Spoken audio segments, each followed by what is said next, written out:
24절부터 30절까지 우리 한 목소리로 같이 말씀을 읽어보도록 하겠습니다.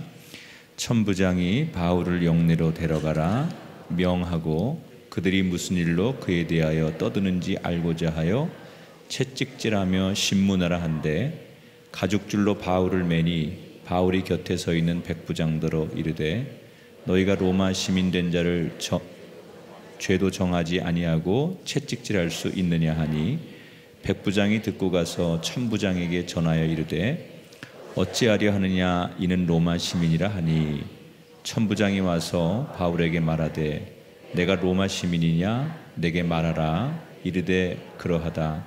천부장이 대답하되 나는 돈을 많이 들여 이 시민권을 얻었노라.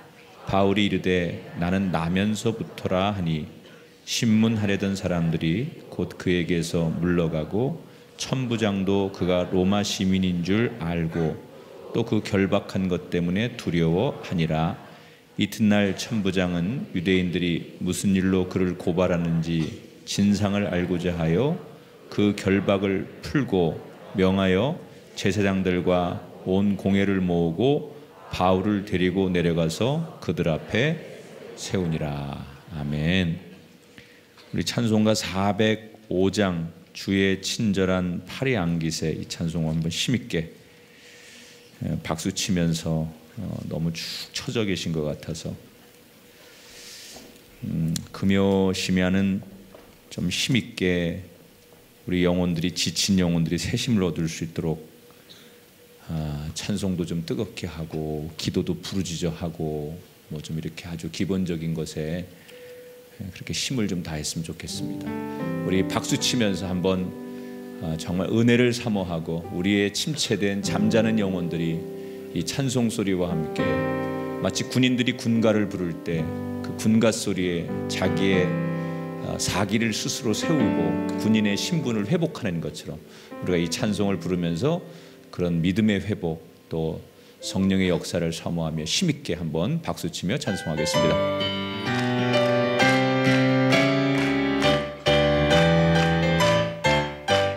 주의 친절한 팔에 안기세 우리 마음이 평안하리니 항상 기쁘고 복이 되겠네. 영원하신 팔에 안기세 주의 팔에 그 크신 팔에 안기세 주의 팔에 영원하신 팔에 안기세. 날이 갈수록 주의 사랑이 두루 광명하게 비치고 천성 가는 길 편히 가리니 영원하신 팔에 안기세 주의 팔에 그 크신 팔에 안기세 주의 팔에 영원하신 팔에 주의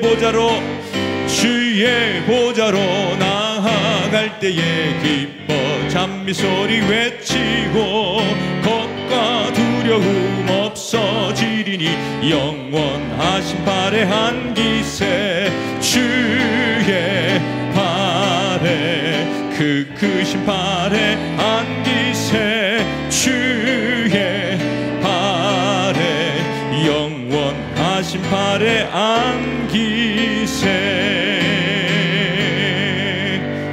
아멘. 한 꼬마가 엄마와 함께 병원에 누워있는 아빠를 병문안하게 되었답니다. 엄마가 아빠에게 묻는 거예요. 여보, 지금도 많이 아파요? 그러니까 누워있는 남편이 아내에게 아직까지 숨 쉴 때마다 아파, 이렇게 고통스럽게 자기의 통증을 이야기했습니다. 옆에서 가만히 듣고 있던 아이가 심각한 표정으로 아빠를 바라보면서 아빠, 그러면 앞으로 숨 쉬지 마, 그러더랍니다. 여러분, 아이들은 아이들의 수준대로 말하는 거예요. 어른은, 성인은 성인의 수준으로 말해야 돼요. 말이 그 사람의 수준이고 행동이 그 사람의 수준이에요. 그리스도인도 그냥 그리스도인이 아니에요. 신앙인도 수준이 있어요. 교회도 수준이 있어요. 아멘 안 해도 뭐 하여튼간 여러분이 아멘 하는 것도 여러분의 수준입니다. 제가 지금 계속 연초에 부흥회를 인도하는데 교회마다 그 영적인 색깔들이 있어요, 보면. 근데 저는 요즘 다른 관심보다도 우리 교인들이 뭐 다른 것도 물론 잘해야 되겠지만 기도 생활 잘하고 말씀에 민감하고 정말 하나님 앞에 순종하는 그런 교인들이 됐으면 좋겠다. 저도 올해를 시작하면서 어떻게 하면 하나님 말씀을 좀 더 많이 읽을 수 있을까? 근데 성경을 늘 갖고 다니면서 말씀을 읽는 게 어려우니까 그 스마트폰에서 말씀을 이렇게 듣는 걸 다운받을 수 있어요. 그래서 늘 귀에 꽂고서 잠잘 때도 말씀을 꽂고서 자고 이렇게 좀 공원을 좀 산책할 때도 늘 이어폰을 말씀을 꽂고서 말씀을 듣고 또 차를 타고 갈 때도 양쪽 귀 다 하면 그러니까 운전하게 되면 한쪽 귀에다만 이어폰을 꽂고 말씀을 다 듣는 거예요. 화장실에 앉아서도 말씀을 듣고.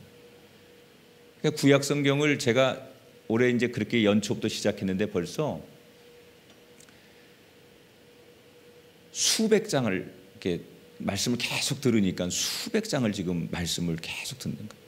물론 말씀을 그렇게 듣다 보면 건성건성 다른 생각하면서 말씀이 들릴 때는 건성건성 들릴 때도 물론 있어요. 그런데 여러분 그냥 건성건성 들리다가도 어떤 순간에는 번쩍 이 말씀이 하나님이 나에게 하시는 말씀이구나라고 들릴 때가 있어요.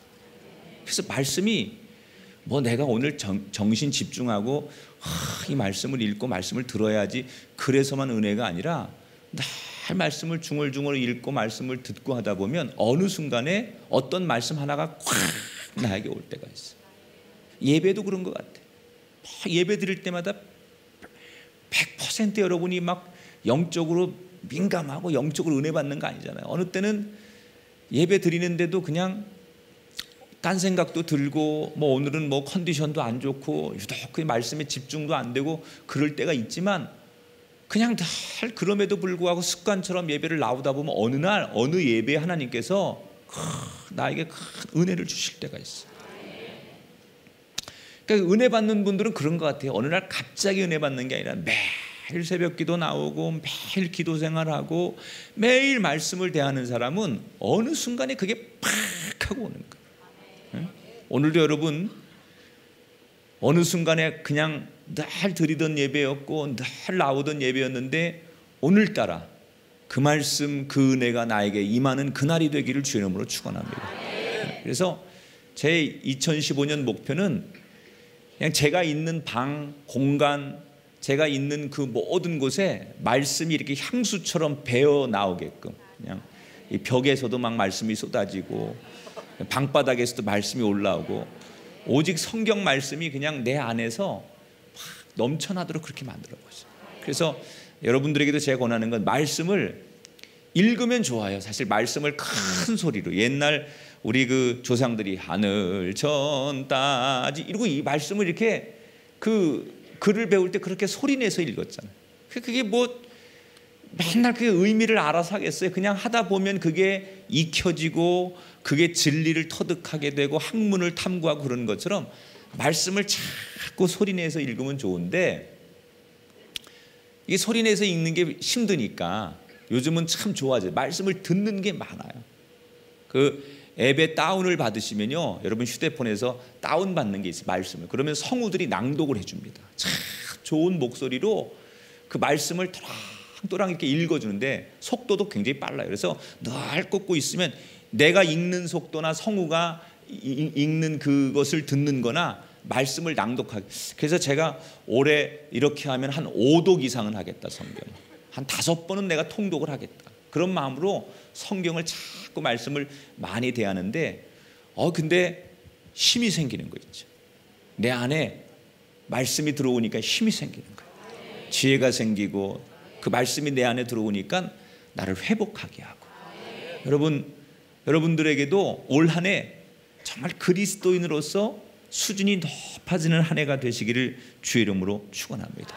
맨날 작년하고 뭐 옛날하고 똑같지 말고 올해는 여러분의 신앙이 성장하시고 수준이 높이 올라가는 한 해가 되시기를 주의 이름으로 축원합니다. 자, 오늘 사도행전 22장의 말씀은 사도 바울이 복음을 전하는데 기왕이면 그 당시에 가장 핵심이고 모든 것의 중심이었던 예루살렘에 가서 그 예루살렘에서 복음을 거기서부터 전해서 그 예루살렘으로부터 복음이 막 좀 흘러가도록 그렇게 했으면 좋겠다. 그래서 어렵게 이제 예루살렘에 와서 복음을 전하다가 과격한 유대인들에게 폭동이 일어나서 유대인들이 이 사도 바울을 오해하고 사도 바울을 잘못 평가해서 사도 바울을 죽이려고 해요. 그래서 사도 바울이 사람들에게 둘러싸여 가지고 폭동이 일어나서 바울이 우리의 율법을 무시하고 율법을 폐하려고 하는 사람이니 저 바울을 죽여야 된다. 그리고 사람들이 폭동이 일어나서 바울을 죽이려고 할 때 누가 구해준다고 했죠? 지난주에 보니까 로마의 천부장이, 군인이 합법적으로 치안 유지를 하기 위해서 군인이 출동하는 바람에 그 죽음의 아주 그 긴박한 위기에서 바울이 사람들에게 죽지 않고 보호를 받게 됐다. 그 이야기를 지난주에 해드렸는데 아무도 기억을 못 하시는 거예요. 뭐 그렇다 치고 하여튼간 뭐. 그래서 사도 바울이 그 천부장의 군인들의 이제 도움을 받아가지고 막 소란하니까 막 여기저기서 폭동이 일어나고 질서가 안 잡히니까 군인이 와서 질서를 잡고 사도 바울을 왜 이 사람을 사람들이 죽이려고 하는지 일단은 끌고 가라. 부대 안으로 끌고 가라. 그래서 사도 바울이 간신히 그 소란스러운 곳에서 이제 부대 안으로 들어가는 거예요. 사실 끌려가는 거죠. 신문을 받으려고. 사도 바울 이 사람이 뭐 하는 사람이기에 이렇게 많은 시민들이 폭동이 일어날 정도로 이 사람을 죽이라고 이렇게 소리치고 난리를 부리느냐. 분명히 이유가 있을 테니까 조사해보자. 그리고 사도 바울을 영내로 데려가는 거예요. 그런데 사도 바울이 그렇게 영내로 올라가다가 2층쯤 올라가다가 그 천부장에게 부탁하죠. 나 안으로 끌고 가서 조사하는 거 좋은데 내가 따라갈 테니까 잠시만 내가 이 사람들한테 하고 싶은 이야기가 있으니 잠시만 좀 시간을 주십시오. 그래서 시간을 허락받고 이 바울이 거기 유대인들 폭동을 일으키고 자기를 죽이려고 했던 그 유대인들에게 하고 싶은 말을 하는 거예요. 발언권을 얻어서. 자, 22장 1절 화면을 보고 얘기하세요. 시작. 부형들아, 내가 지금 여러분 앞에서 변명하는 말을 들으라 그랬어요.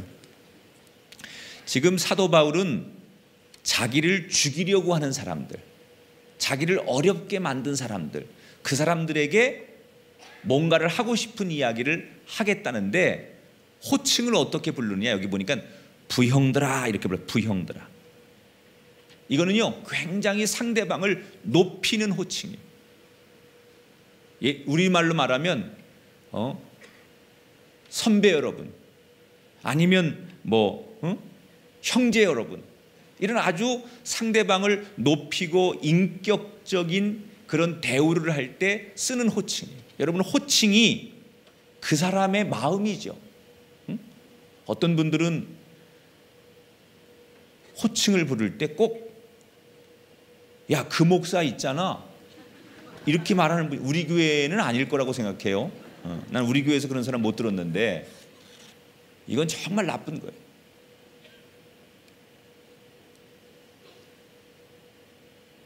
자기 아버지한테 야, 그 사람 있잖아, 형제들끼리 그렇게 말하면 그건 완전히 되먹지 않은 자식이죠. 예를 들어서 목사님을 부를 때 또는 목회자를 부를 때 여러분 아무리 젊고 그분이 아무리 여러분 아들뻘 되는 분일지라도 호칭을 정말 존칭을 붙여서 불러야만 그게 예의예요. 예의. 아멘 안 하는 거는 그렇게 안 하시겠다는 건 아니죠?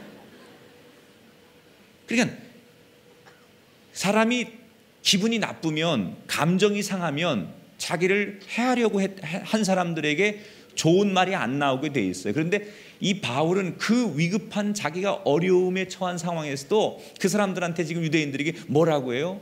부형들아, 사랑하는 형제들이요, 믿음의 선배들이요, 이런 호칭을 사용했어요. 그러니까 자기를 죽이려고 하는 원수 같은 사람들한테 끝까지 인격적이고 자기의 존재, 인품을 잃어버리지 않으려고 노력했어요. 상대가 아무리 감정적으로 나와도 같이 화를 내거나 같이 감정적으로 대하거나 같이 욕을 하거나 상대가 먼저 폭력을 했다고 나도 같이 폭력으로 맞서는 그런 사람이 아니라, 그것을 상대가 어찌하든 간에 나는 나의 위치에서, 나의 자세에서 내가 해야 할 일을 감당하는 사람. 그러니까 사도 바울은 참 정말 배울 점이 많은 사람이에요. 여러분, 우리가 사는 이 요즘 세상이 보면 분노가 조절이 안 되는 사람들, 그래서 분노 조절 장애 그러잖아요. 계속 여러분 뉴스에 그런 게 나오죠. 운전하고 가다가 차선에서 서로 양보 안 했다고 해서 갑자기 차를 앞에 가서 탁 가로막고서 야구방망이를 가지고 나와가지고 상대편 차를 마구마구 부시는 사람. 뭐 우리 주변에 다반사예요. 아주 사소한 일 때문에 감정이 컨트롤이 안 돼가지고 그 분노를 막 쏟아냅니다. 그러면 요즘 현대인들은 안 참습니다. 네가 그렇게 나오면 나는 더해, 그리고 더 팔을 걷어붙이고 감정을 훨씬 더 격하게 상대와 부딪히다 보니까 우리 사회가 굉장히 다툼도 많고 싸움도 많고 여기저기 아픔과 상처가 많아요. 여러분, 우리 그리스도인들에게도 세상은 그렇게 공격해 옵니다. 감정적으로 공격해 오고 세상의 방식으로 막 지나친 언어와 또는 폭력과 세상의 아주 비열한 방법으로 그리스도인에게 도전해 올 때 우린 뭘 해야 될까요? 똑같은 방법으로 네가 그랬으니까 나도 덩달아서 너처럼 똑같이 내가 강하다는 걸 보여줘야지, 이렇게 맞선다면 우리는 세상 사람과 다를 것이 하나도 없다는 거예요. 더 인격적이어야 돼. 세상 사람보다 조금 더 참을 수 있어야 돼. 여러분, 성경에 우리에게 뭐라고 가르칩니까? 따라합시다. 오래 참으라. 다시 한번, 오래 참으라. 그러니까 화가 날 때, 분노할 때, 내가 하고 싶은 이야기가 많을 때, 그때 오래 참을 줄 알아요. 그러니까 성경이 말하는 사랑의 시작은 뭐냐? 참는 게 사랑의 시작이에요. 그러니까 상대가 나한테 잘해주니까 나도 상대한테 잘해주는 게 사랑이 아니라, 사랑의 시작은 상대가 나를 너무 슬프게 하고 너무 분노케 하고 내 마음을 너무 감정적으로 아프게 하지만 참는 것으로부터 상대를 대하는 게 사랑의 시작이에요. 따라합시다. 사랑의 시작은 참는 것부터 시작입니다. 여러분, 바울이 이 훈련이 되는 거예요. 예수 안에 은혜 받고 거듭나니까 성령이 그 안에 계시니까 화를 내야 될 상황에도 참는 거예요. 그리고 차분하게 자기의 인품을 그 유대인들에게 드러내는 거예요. 자, 그런데 이 바울이 유대인들에게 부형들이여 내 말 좀 들어보시오 라고 이렇게 정말 존칭을 써가면서, 존댓말을 써가면서 상대들에게 얘기를 하는데, 2절에 보니까 그가 히브리 말로 말함을 듣고 사람들이 조용하더라 이렇게 나와요. 여러분, 바울은 알다시피 다양한 언어를 구사할 수 있는 사람이에요. 로마 시민권을 가졌고 태어나면서부터 로마 사람이었기 때문에 우선 자기 모국어가 헬라어예요. 그래서 헬라어를 유창하게 구사할 수 있는 사람. 만약에 여기 유대인들 앞에서 사도 바울이 조금 이 사람들 골탕 먹이려면 어떻게 하면 좋을까요? 유창한 헬라어로 얘기하는 거예요. 그러면 이 히브리 사람들이 못 알아들어요. 유대 사람들이 히브리어만 쓸 줄 알지 로마어를 몰라요 잘. 그래서 아마도 바울이 이 사람들 좀 무시하는 셈치고 유식한 얘기 좀 해서 이 사람들 내가 얼마나 대단한 사람인지를 좀 드러내려면 로마어를 헬라어를 막 유창하게 얘기하면 무슨 얘기인지 못 알아듣지만 저 사람 되게 유능한 사람이고 똑똑한 사람이고 잘난 사람이구나 이렇게 생각할 수 있도록 만들 수 있었다는 거예요. 만약에 어떤 사람이 와가지고 영어를 잘하는 사람이 와가지고 우리한테 한국말 안 하고 영어로만 해. 한국말 할 줄 아는데 골탕 먹이려고 영어로만 해. 이거는 의사를 소통하겠다는 게 아니라 이 사람들 얕잡아보고 내가 얼마나 똑똑한 사람이고 얼마나 내가 잘난 사람이고 많이 배운 사람이고 당신들하고 내가 수준 차이가 다른 사람이에요 라는 것을 말하고 싶을 때 쓸 수 있는 방법이었을 거예요. 사도 바울도 그럴 수 있었어요. 지금으로 말하면 영어로 유창하게 연설할 수 있는데 굳이 한국말로 설명을 하는 거예요. 히브리 말을 사용했어요. 그러니까 눈높이를 맞추는 거죠. 상대를 끝까지 배려하는 거예요. 내가 잘할 수 있는 거 있지만 상대가 들을 수 있도록 상대가 이해할 수 있도록 헬라어를 쓰지 않고 히브리어를 써가면서 그들과 교감하려고 그들의 흥분을 잠재우려고 노력했어요. 이걸 뭐라고 해요? 배려한다고 해요. 배려. 여러분 신앙의 공동체는 서로가 이 배려라고 하는 은사가 존재해야 돼요. 우리 안에 이 배려의 문화가 있어야만 언제나 우리의 공동체나 가정이나 우리가 사회생활하면서 우리가 있는 곳에 이 배려의 문화가 있어야 거기에 성령이 역사하는 거예요. 여러분 올 한 해는 여러분이 있는 곳에 정말 더 많이 배려하고 내가 하고 싶은 이야기 내가 할 수 있는 일도 있지만 상대를 배려하느라고 때로는 한마디를 덜하고 더 들어주고 더 양보하고 그런 배려하는 성령의 은혜가 우리에게 있게 되기를 주의 이름으로 축원합니다. 요즘 사람들은 잘 배려를 안 해요. 자기의 권리를 찾는 게 더 중요하다고 생각하는 것. 만약에 내가 내 권리를 놓치면 바보 취급을 받는다고 생각을 하기 때문에 사람들이 자기 이야기를 하는 것보다는 이게 상대를 배려하는 게 좋은 줄 알면서도 막 그냥 어떻게 하든지 자기의 존재를 자기를 과시하려고 하는 것이 더 익숙한 게 현대인들. 지금은 그러지 않겠지만 과거에는요. 교통신호를 위반해서 경찰에 걸리면 사람들이 일단은 면허증을 제시하는 게 아니라 내가 어떤 사람인 줄 아느냐, 내가 누구하고 인맥이 있는 줄 아느냐, 당신 나를 얕잡아 보지 말아라 이렇게 대짜고짜 자기가 굉장히 힘 있는 사람, 좋은 인맥을 가진 사람 이런 것을 과시하려고 했던 사람이 참 많아요. 그러니까 상대를 제압하려는 거죠. 내가 내 신분과 내 주어진 환경과 조건으로 상대방을 제압하려고 하는 거예요. 잘못된 방법이에요. 상대와 눈높이를 맞추고 상대의 이야기에 귀를 기울이고 상대의 시선에 초점을 맞출 줄 아는. 여러분 기독교는 배려의 문화예요. 하나님이 하늘에서만 우리를 사랑한다 그러시지 않고 하늘 보좌를 버리고 이 땅으로 하나님이 인간이 되어 내려오신 건 배려예요. 그러니까 신앙의 기초는 배려라는 거예요. 아멘을 하는 것도요 목회자에 대한 큰 배려예요. 뭐 여러분들이 목사님 저는 목사님 위해서 기도합니다 뭐 힘내세요 그러지 말고 설교 들을 때 아멘 좀 제발 크게 해줘요. 꼭 이럴 때만 하지 말고 계속 좀 해줘요. 바울이 뭘 해요? 여러분 저에 대해서 오해하셨습니다.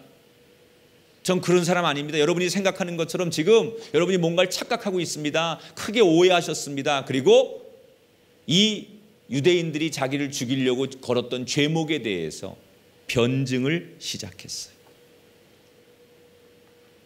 그래서 사도 바울이 내가 어떻게 예수를 믿고 회심했고 나는 성령님과 함께 어떤 은혜를 체험하고 어떤 역사를 체험했는지를 이 사도 바울이 짧은 시간 안에 그 유대인들에게 설명을 하는 거예요. 그런데 사람들이 이미 오해를 하고 한번 마음속에 그를 삐뚤어진 눈으로 생각을 하니까 사도 바울이 진실을 얘기해도 사람들이 믿으려고 하지 않는 거예요. 처음에는 듣는 척하다가 사도 바울이 내가 여러분이 생각하는 것처럼 그런 사람이 아닙니다. 나는 예수님을 믿는 사람이고 난 예수 안에 거듭난 사람이고 예수가 나의 구주고 내가 이런 체험, 담에석에서 이런 체험을 하고 나는 주님과 함께 이런 삶을 사는 사람입니다. 이렇게 이야기를 했는데 아무도 믿으려고 하지 않는 거예요. 군중 중에 몇 사람이 쓸데없는 소리 하지 말아라, 저놈을 죽여야 된다. 그리고 다시 누가 선동을 하니까 옆에 있던 모든 사람들이 덩달아서 다시 잠잠했던 그 분위기가 사도 바울을 죽이겠다고 사람들이 성나게 달려드는 거예요. 오늘 성경에 보니까 23절에 그들이 떠들며 옷을 벗어 던지고 티끌을 공중에 날렸다. 여러분 아주 살벌한 상황이라는 거죠. 극도로 흥분되어 있는 군중들을 묘사하는 거예요. 광기로 정말로 걸리면 그 자리에서 정말 길거리에서 사람을 공개 처형할 것 같은 그런 폭동들이 다시 일어나기 시작했다는 거예요. 여러분 예나 지금이나 어떤 큰 죄인도, 이 사람이 정말 사형을 당할 만한 큰 죄인도 죄를 확정하지 않은 상태에서 죽이는 건 안 되는 거예요. 그래서 어떠한 죄인도 일단은 공정한 재판을 받은 후에 형벌을 받는 거예요. 그런데 지금 이 바울을 이 길거리에서 죽이려고 했던 폭동을 일으켰던 사람들은 재판을 하지도 않는 상태에서 그저 흥분한 상태로 바울을 죽이겠다는 거예요. 자, 그러면 왜 이토록 사도 바울을 그 많은 사람들이 유대인들이 죽이려고 하고 이토록 난리를 치는 걸까? 엄격하게 따지면 객관적으로 사도 바울은 정죄할 만한, 다시 말하면 죄를 물을 만한 게 하나도 없어요. 다만 이 많은 유대인들이 지금 무지하고 뭔가를 제대로 잘 모르고 오해하고 그리고 몇 사람의 선동 때문에 시기심 때문에 그냥 사도 바울을 맹목적으로 죽이려고 하는 거예요. 몇몇 유대인들이 저놈이 하나님을 욕보였고 율법을 저놈이 땅바닥에 떨어뜨린 놈이니까 저놈은 죽여야 된다, 율법에 의해서 죽어야 된다 이러고 선동을 하니까 대개는 잘 모르고 앞뒤 무슨 상황을 잘 모르고 남들이 그러니까 저놈은 죽일 놈이고 저놈은 죽어 마땅한 놈이고 이래서 사람들이 군중 심리에 의해서 바울을 죽이려고 난동을 부렸다는 거예요. 여러분 우리가 조심할 것 중에 하나 오해라고 하는 게 참 무서운 거예요. 지금 유대인들이 사도 바울을 어떻게 오해하느냐? 유대교를 모욕했다는 거예요. 유대교의 근원을 뿌리채 뽑으려고 했다는 거예요. 하나님이 주신 그 율법을 더럽혔다는 거예요. 여러분 이거는 완전한 오해예요. 그래서 바울이 여러분 전혀 그렇지 않습니다. 전후 사정이 이런 거고 저는 그런 적이 없습니다. 이렇게 변호를 해도 아무도 듣지 않는 거예요. 한 번 오해를 하니까, 한 번 선입견을 가지니까 그 오해와 선입견이 풀리지 않는 거예요. 여러분 오해를 조심하시기 바랍니다.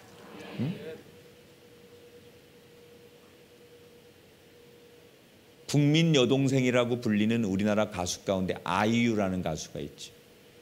여전히 인기도 있고 노래를 잘하는 가수예요.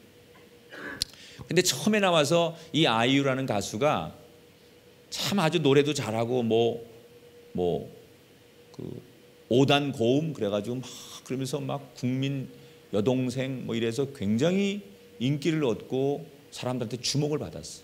근데 한동안 슬럼프에 빠졌어. 근데 그 슬럼프의 원인이 뭐냐? 인터넷에 시중에 이 아이유에 대한 사람들이 헛소문이 돌기 시작했어요. 그 소문을 사람들이 마치 사실인 양 모든 사람들이 이 아이유에 대해서 오해를 하기 시작했어요.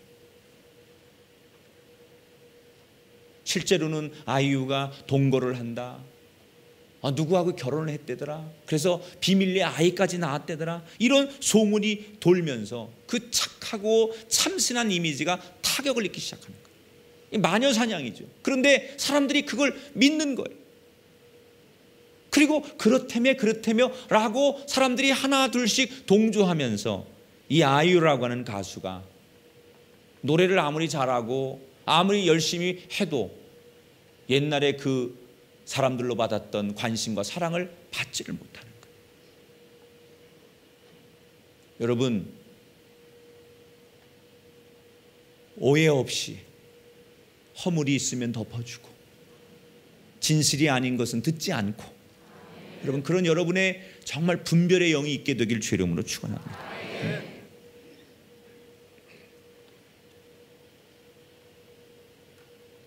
그러니까 우리가 참 조심해야 되는 게, 정보가 너무 넘쳐나다 보니까, 너무 많은 이야기가 들리다 보니까 어떤 정보를 가지고 판단해야 될지에 대한 부정확한 정보가 너무 많다는 거예요. 그래서 여러분, 우리는 언제나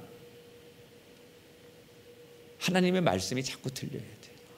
제가 아까도 그런 간증하지만 자꾸 제가 말씀을 많이 귀에 꽂고 듣고, 그냥 오늘도 저는 집에서 교회까지 걸어왔는데 걸어오면서 말씀을 듣고 오는 거예요. 말씀을 몇 장을 계속 들으면서 오는 거예요. 거리 다니든 어디 다니든 자꾸 내가 어떤 소리보다 하나님 말씀을 많이 들어야 되겠다. 말씀을 들으면 지혜가 생기고요, 믿음이 생기고요, 거기서 기도가 나오고요, 힘이 생기는 거예요.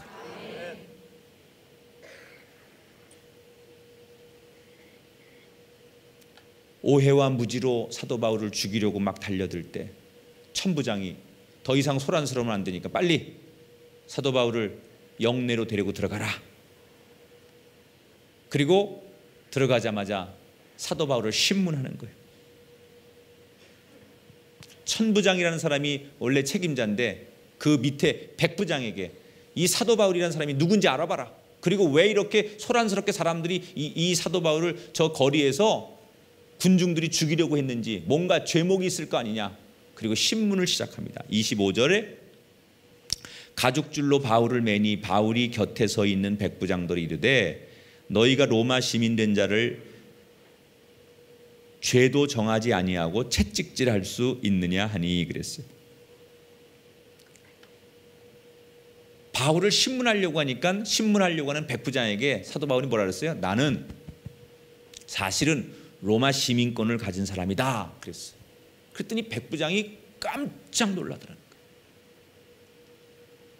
그리고는 천부장에게 달려가서 저 사람이 알고 봤더니 로마 시민권자랍니다 이렇게 말합니다. 그랬더니 천부장도 깜짝 놀라 막 달려와서 28절에 보니까 천부장이 대답하되 나는 돈을 많이 들여서 이 로마 시민권을 얻었는데 바울이 이르되, 그러니까 나는 이 엄청난 돈을 줘가지고 로마 시민권을 샀는데 너는 어떻게 된 거냐 이렇게 물으니까 바울이 뭐라고요? 나는 나면서부터라 그랬어. 그러니까 처음에는 천부장이 이 얘기를 듣고 못 믿는 거예요. 너 그 로마 시민권 어디서 났어? 훔친 거 아니야? 너 돈 주고 산 거 아니야? 나는 돈을 주고 내가 이 천부장이라는 자리까지 오면서 이 로마 시민권 얻는 게 얼마나 어려운지 나는 엄청난 돈을 주고 얻었는데 너는 어떻게 얻었느냐? 여러분, 이 당시에 로마의 시민권은요 지금의 미국의 영주권을 얻는 것보다 훨씬 더 몇십 배 힘들다고 생각하시면 돼요. 로마 시민권을 얻는 방법 세 가지가 있습니다. 첫째는 태어나 보니까 아버지가 로마 사람이에요. 그럼 로마 시민권이에요. 그게 제일 좋은 거예요. 제일 파워가 센 게 아예 그냥 조상으로부터 물려받는 혈통. 그럼 그건 가장 확실한 로마 시민권을 얻는 거예요. 두 번째, 엄청난 국가의 공을 세우는 거예요. 로마라고 하는 나라에 엄청난 공을 세우면 그 공가에 따라서 시민권을 주는 경우가 있어요. 아니면 세 번째 이 천부장처럼 엄청난 돈을 들여가지고 돈을 지불해서 로마 시민권을 돈을 주고 사는 경우가 있어요. 이 천부장이라는 사람이 자기는 엄청난 대가를 지불하고 돈을 지불하고 로마 시민권을 가졌는데 이런 형편없이 초라하고 아무것도 아닌 것 같은 이 사도 바울이 나는 태어나면서부터 로마 시민권을 가진 사람이다 이렇게 얘기를 하니까 여기에 백부장, 천부장 모든 사람들이 두려워하기 시작합니다. 여러분, 그 당시 로마 시민권이라는 것은 대단한 권세예요. 누가 함부로 로마 시민권을 가진 사람을 건드렸다가는 그 죄목이 엄청나게 큰 거예요. 우리가 생각하는 것보다 로마 시민들이 갖는 특혜가 너무 많은 시대예요. 옛날 조선시대 여러분, 양반이라고 하는 것 때문에 평민들이 양반을 함부로 대하면 안 되는 것보다 더한 엄격한 그 안에 질서가 있었던 게 로마 시민권을 대하는 거예요. 그러니까 천부장부터 백부장, 이 바울을 고문하고 신문하려고 했던 사람들이 바울이 신분이 로마 시민이라는 얘기를 듣자마자 모두 사람들이 도망치기 시작했어요. 29절을 볼까요? 신문하려던 사람들이 곧 그에게서 물러가고 천부장도 그가 로마 시민인 줄 알고 또 그 결박한 것 때문에 두려워하느니라 그랬어요.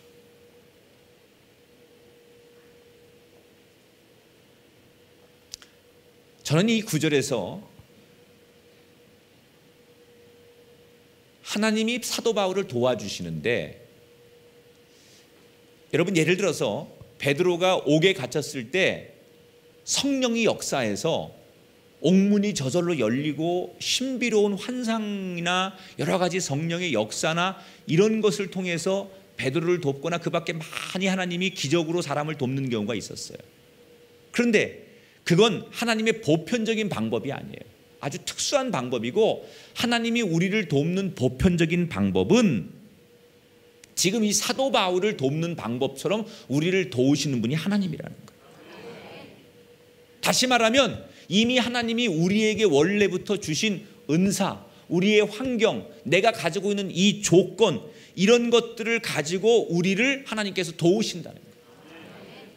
사도 바울이 로마 시민권이라는 걸 이미 가지고 있었어요. 그 가지고 있는, 원래 사도 바울이 가지고 있는 로마 시민권이라는 무기를 하나님께서 사용하셔서 사도 바울이 죽음에서, 고문에서 사도 바울이 건져질 수 있도록 도와주시는 거예요.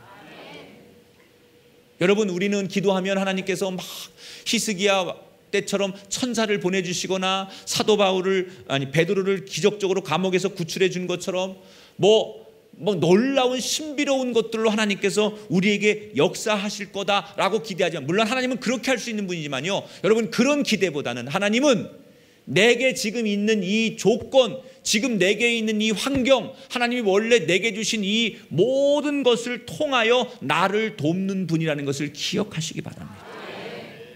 바울에게 있는 게 뭐예요? 로마 시민권이에요. 그러니까 있는 것 가지고 도와주시는 거예요. 오병이어의 기적도 거기에 있는 소년의 보리떡 5개, 물고기 2마리, 있는 것 가지고 도우시는 거예요. 다윗이 골리앗을 이길 때도 없는 무기가 하늘에서 뚝 떨어져서 그 검 가지고 싸우는 게 아니라 자기 주머니에 있는 돌을 가지고 상대를 제압하는 거예요. 여러분이 있는 것 가지고, 여러분 목소리 가지고, 여러분의 열정 가지고, 여러분의 믿음 가지고 하나님이 기적을 일으키실 줄 믿으시기 바랍니다. 내가 가지고 있는 것 가지고 최선을 다하는 게 믿음이에요. 하나님, 내가 있는 거 말고요, 다른 걸로 축복해. 그건 뭐예요? 요행이에요. 그게 기복이에요. 혹시 여러분 그런 기도하세요? 하나님, 돈벼락 좀 맞게 해주세요. 진짜 벼락 맞아 죽어요. 그건 요행이에요, 요행. 하나님이 여러분을 축복하려면 어떻게 하시느냐? 여러분이 열심히 지금 일하는 그 일터를 통하여, 또는 여러분이 지금 하고 있는 그 연구를 통하여, 여러분이 계획하는 그 계획을 통하여 10년 전부터 열심히 노력하고 막 한우물을 파고 고전도 하지만 이걸 가지고, 소망을 가지고 열심히 할 때 하나님께서 거래처 문도 열어주시고 어느 것 발견도 하셔서 특허도 내게 하시고 바이어도 만나게 하시고 좋은 거래처도 만나게 하시고 승진도 하시고 사게 하시고, 이렇게 여러분에게 주어진 조건을 확대해서 축복하시는 분이 하나님이라는 거예요. 그래서 우리 그리스도인들이 기적주의의 태도를 버려야 돼요. 물론 기독교는 기적의 종교예요. 그렇지만 이게 하나님 앞에 축복을 받는 대명사처럼 축복은 이렇게 받는 것처럼 생각하면 안 된다는 거예요. 하나님은 우리가 잘하는 걸로 축복하시는 분이에요. 여러분, 범사에 하나님이 이미 여러분에게 주신 것 가지고 올 한 해는 그 복으로 있는 것 안에서 복이 넘치게 되길 주의 이름으로 축원합니다.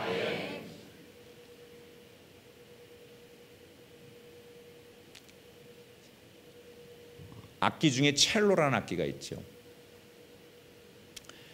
이 첼로를 역사상 가장 잘 켜는 사람이 파블로 카잘스라고 하는 사람이 있어요. 이분은 첼로의 성자다 이렇게 불려요. 근데 이 파블로 카잘스가 95세의 세상을 떠나는데 죽는 그 해까지 이 카잘스는 매일 5시간 6시간씩 이 첼로를 연습하는 거예요.